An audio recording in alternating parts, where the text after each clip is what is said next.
Understand by Nurse status. Maraming salamat at tao na ako dahil sa sabi ko at very kahapon na meron pa ako appointment na 12 kaya hanggang ako silang talaga po kung pwede sa inyo. Pero yung nais ko lamang sabihin na yung aking petition sa Korte Suprema ay naghihintay lamang kung ano ang gagawin ng COMELEC. The latest development is that the Supreme Court had already ordered the Senate, the House of Representatives, the Office of the President at the COMELEC to comment on my petition within a non-extendable period of 10 days.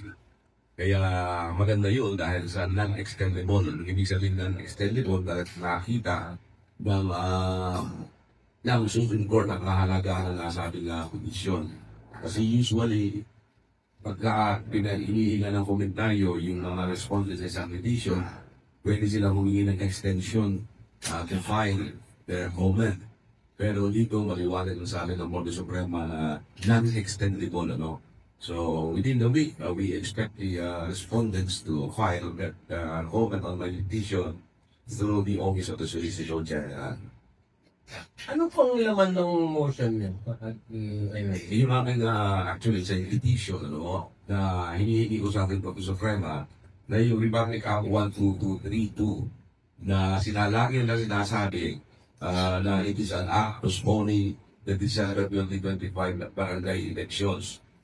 Nakakapagkara, siguro panigay yung at saka yung mga taga-Biblia, lahat ng mga reports dito nakalagay, the President signed the deal postponing the December 2025 barangay and SK elections.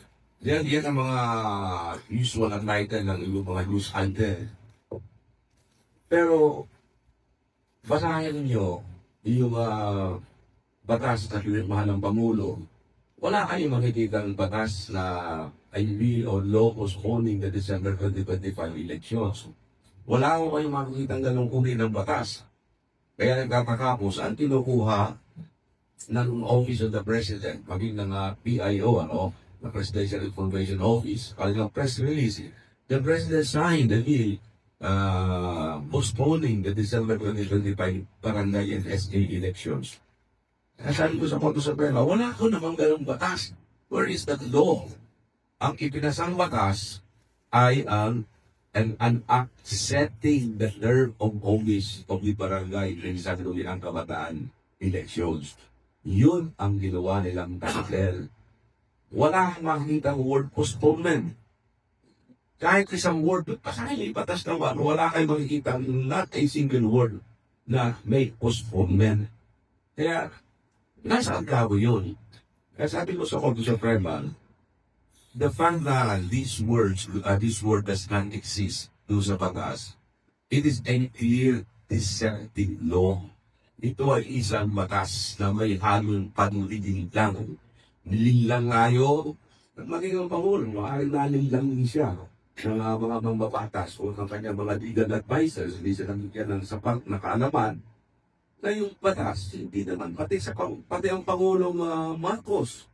Nung pinirmahan niya, it is a law of postponing the barangay elections. Pero wala namang ganun. It is a law setting the term of office of the barangay officials. Ngayon, ang sabi ko sa Korte Suprema, bakit ginawa nila yan? Bakit hindi nila ginagamit yung word postponement? Kasi iniiwasan nila yung word postponement dahil sa alam nila mainit ang mata ng Korte Suprema doon sa postponement of barangay elections. Because in the last case that I find, noong 2023, Makalintal versus COMELEC, the Supreme Court was very emphatic and said that Congress has no power to postpone the election. Walang kapangyarihan ang Kongreso na mag-postpone ng halalan. Maliban na lamang kung merong napakabigat na dahilan. A very, very strong and compelling reason to postpone the election. Dito, wala ka naman makita ng sapat na dahilan. There is no compelling reason to postpone the barangay and SK election. Kaya ang ginawa nila, surreptitiously, ipinamagaling lang ang accepting the term of office. Wala kayong postponement. Ano ginawa nila? doon sa unang-unang provision para ng batas, sabi na doon, the next election of the barangay and SK shall be held on the first Monday of November 2026. So, yun ang sinabi nila. Parang nila sinasabi sa ating lahat, whether you like it or not, ang eleksyon natin ay first Monday ng November 2026. Whether you like it or not, lahat ng mga incumbent barangay officials, andyan sila. Hindi sila nagsasabi ng postponement. Pero, maliwanag, meron postponement kasi ano ang mangyayari doon sa December 2025 election? Walang sinasabi ang batas doon. Again, itinatago nila yun. Itinago lang. Kaya sabi ko doon sa petition po, there is deception in the reading of this law. Inilayo nila ang ating batas. Kasi alam nga lang, wala naman silang dahilan. Ano dahil nila para i-postpone ng barangay elections?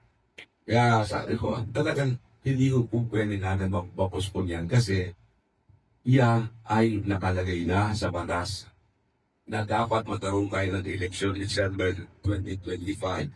And once the term of office is fixed, hindi ko pwede mag-uwi yan.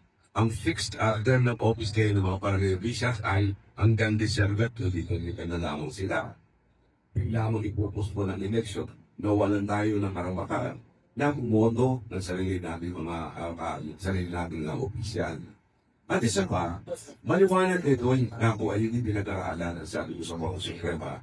Kasi ang sinasabi na, yung susunod na halalan daw ay first Monday of November 2026. Ano ba ninyo first Monday of November 2026?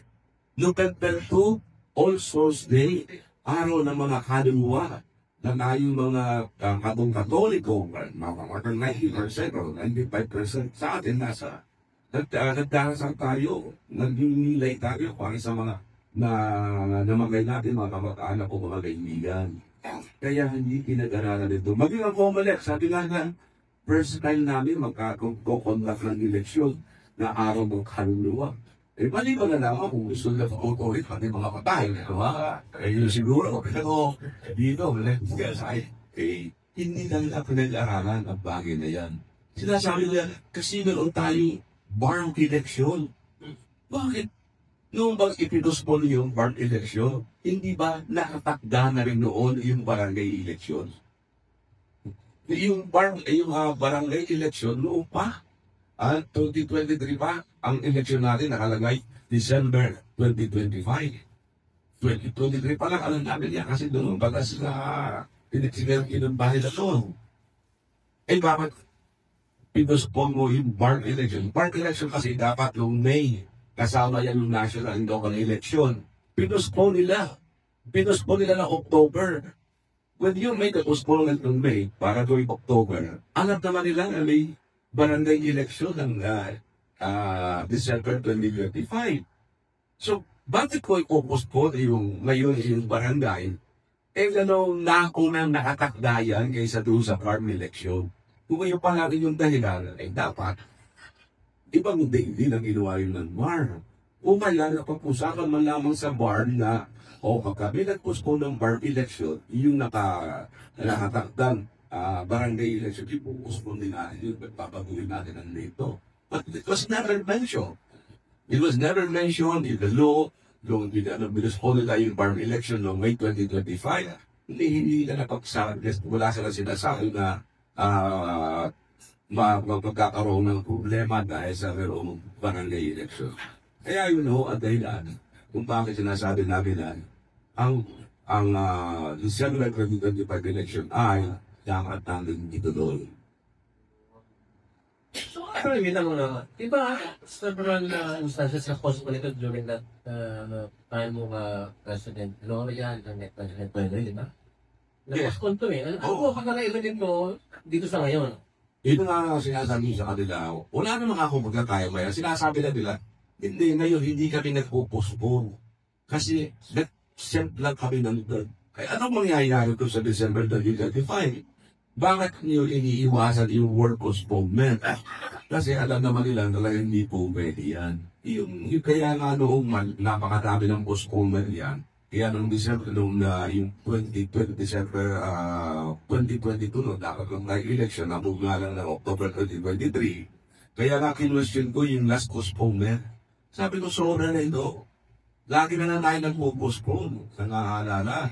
Ay maliwanag naman na ang kapangyarihan ng Kongreso, ang kapangyarihan ng Kongreso, is to fix the term of office. Pwede may kapangyarihan silang matakda ng haba ng panahon ng isang barangay official. They can fix the term of office. And once the term of office is fixed, hindi mo pwede i-extend yan sa pamamagitan ng batas kasi fixed na yan eh. And we voted for them for this particular fixed term. Eh, pagka sinabi mo hold over sila, eh, you are extending their term of office.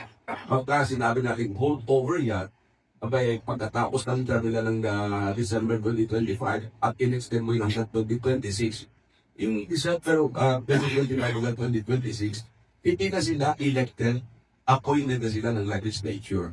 And in the Supreme Court case, yung Makalindan versus Comelenda, sinabi ng mga justices ng ating Korte Suprema na yung holdover, eh, basta-basta ginagamit yan. Kasi it constitutes legislative appointment. Na ang nangyayari ngayon, hindi ka, wala nang mandate yung mga holdover position para ganyan siya sayang. Dahil sa sila ay itinuturing na ina-appoint, itinatalaga. Dahil sa legislative appointment yan. And that is a violation of the Constitution which provides na barangay officials shall be elected and not appointed. Yun. Attorney, ang sinasabi ni Presidente Bongbong Marcos, nakakapos lang daw ng ating halalan. Ano to? Medyo mababaw ko yung With due respect, yung President siguro dapat yung legal advisor niya ay kakalitan niya. Yung sinasabi kung yun ang dahilan niya na katatapos na ng halalan, basahin niya yung Makalindan versus Comelec. Ang sabi ng Korte Suprema, shortness of the term of office is not a valid ground to postpone an election. Election fatigue, yung hirap ng isang halalan, hindi rin dahilan yan. Ang maliwanag ang Korte Suprema, sinabi na yung mga series of election fatigue is not a valid ground to postpone the election. Kaya with due respect to the President, hindi ho yan nahihan, hindi mabigat na dahilan yan. Kaya sinasabi namin sa Korte Suprema, walang maipakitang dahilan, walang maipakitang compelling reason para i-postpone ang nasabing halalan. Yung party election, ito ang isa sa mga dahilan, alam naman nila, nalaro nakadagdag barangay election. Saka isa pa, may problema rin ngayon sa party election. Yung Pintico Palos ngayon, nagkakaroon sila ng problema dahil sa na yung mga balota ay nangyari ngayon yung legislative district ng Sulu. Palipasa, nagkaroon ng decision ng Korte Suprema na ang Sulu ay hindi pahangin ng farm.